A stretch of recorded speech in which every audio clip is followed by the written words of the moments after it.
بلوچ قبائل بچا کچا سامان لیے مشرق کی طرف بڑھنے لگے اور سفر کرتے ہوئے موجودہ بلوچستان کے سنگلاخ پہاڑیوں کے درمیان میں آ کر پڑاؤ ڈالا، اور اب یہ ان کا نیا وطن تھا۔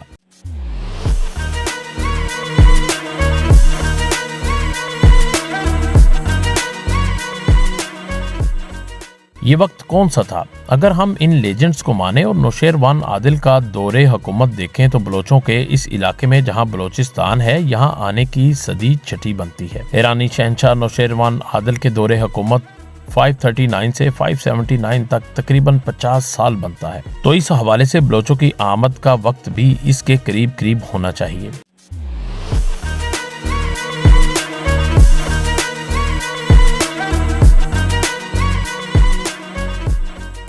جب بلوچ قبائل شہنشاہ نوشیروان عادل کے ظلم سے تنگ آ کر کیسپین سی کے کنارے سے نکلے تو مہاجروں کی قیادت کرنے والے بلوچ لیڈر سردار میر ابراہیم تھے، لیکن سالہ سال کے تھکا دینے والے سفر کے بعد جب یہ لوگ موجودہ کلات کے مقام پر پہنچے تو اس وقت تک بلوچ لیڈر میر ابراہیم زندہ نہیں تھے۔ میر کمبر علی خان اب ان کی جگہ لے چکے تھے، لیکن ہجرت کو لیڈ کرنے والے لیڈر کے نام پر ان قبائلی گروپس کو براہیمی کہا گیا۔ یہ نام براہمی سے مقامی لہجوں میں بگڑتا بگڑتا براہوی اور پھر بروہی بن گیا۔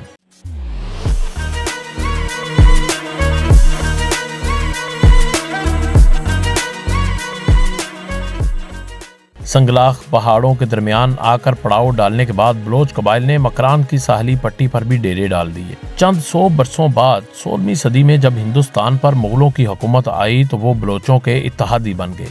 انہی کی مدد سے مغلوں نے ایک ہندو حکمران سے کلات کا کنٹرول چھین لیا، لیکن مغلوں نے بلوچوں سے اس مدد کے بدلے میں جو وعدے کیے اسی وجہ سے بلوچوں نے مغل اسٹیبلشمنٹ کو بھی یہاں سے نکال دیا اور اپنی ریاست کلات کی بنیاد رکھی۔ یہاں سے بلوچ قبائل کی باقاعدہ ایک سٹیٹ کا، ایک ریاست کا آغاز ہوتا ہے۔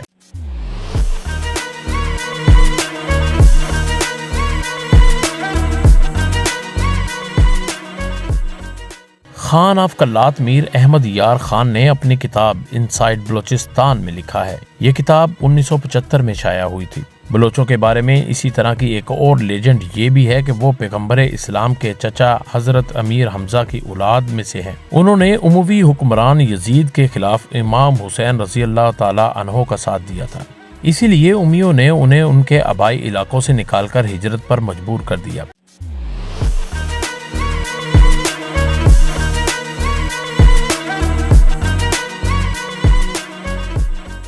بلوچی زبان میں قدیم نظم بھی ہے جس کا مفہوم یہ ہے کہ ہم حمزہ کی اولاد ہیں، خدائی مدد ہمارے ساتھ ہے، ہم حلب سے آئے ہیں، یزید سے لڑے ہیں، ہم نے کربلا چھوڑا، بمبور چھوڑا اور سیستان میں ڈیرے ڈالے۔